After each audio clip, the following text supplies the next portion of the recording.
team first, and for us to have a home dominance as we had of late, that's something that's very key for our team, especially going into the future. But she's been playing good ball, and as the leader of the team, I'm just trying to do my part. He went with Jetty the whole fourth quarter tonight.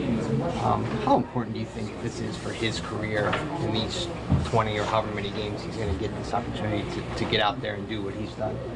He's been playing professional basketball for a long time. Just not in the NBA, but he's been playing high-level basketball for quite a while. And we knew exactly what we got when we drafted him. And it took a couple of years for him to finally come over. But, we're happy to have him. Fast learner. He's a sponge. And he just plays extremely hard, and he knows how to play.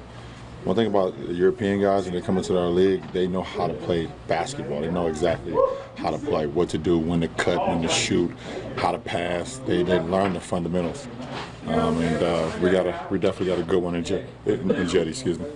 What can it mean for him in his growth to get those minutes late in the fourth quarter? It means a lot. Listen, man, I said it this morning when you guys asked me about Donovan Mitchell. I said the one thing about this league is when you get an opportunity and then you start gaining confidence.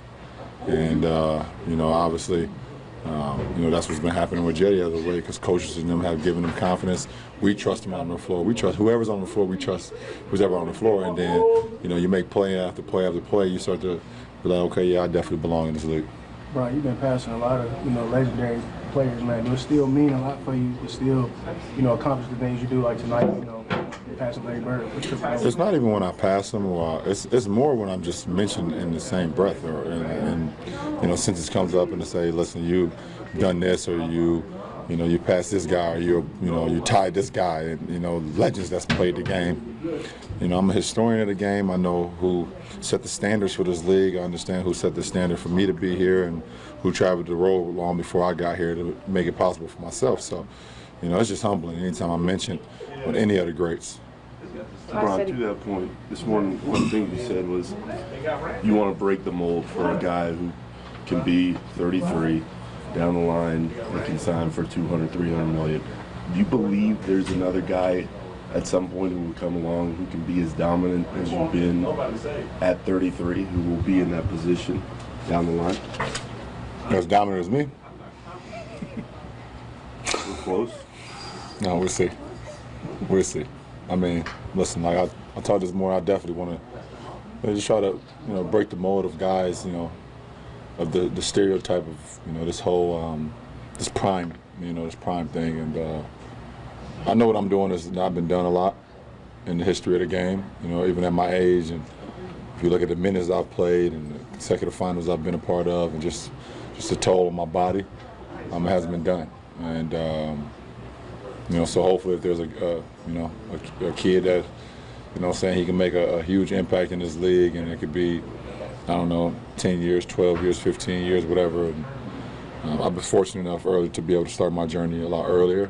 And who knows what the rule could change. We've been talking obviously with the NCAA too to see if the rule could change and high school kids are able to come back into the league early, but we'll see. But I've been fortunate to do some great things, so we'll see.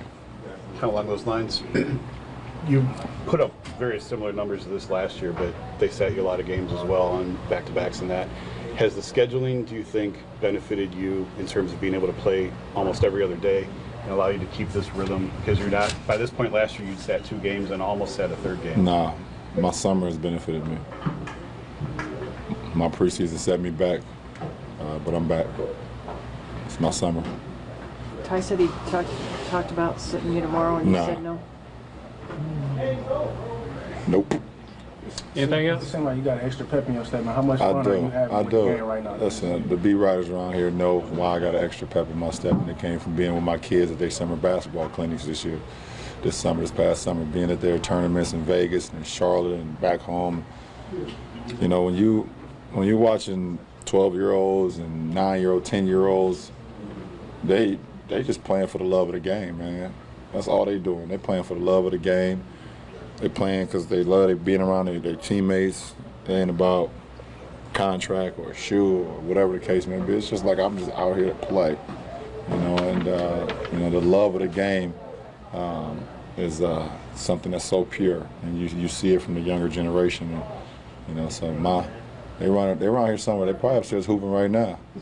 You know, they gave me a little bit of a burst.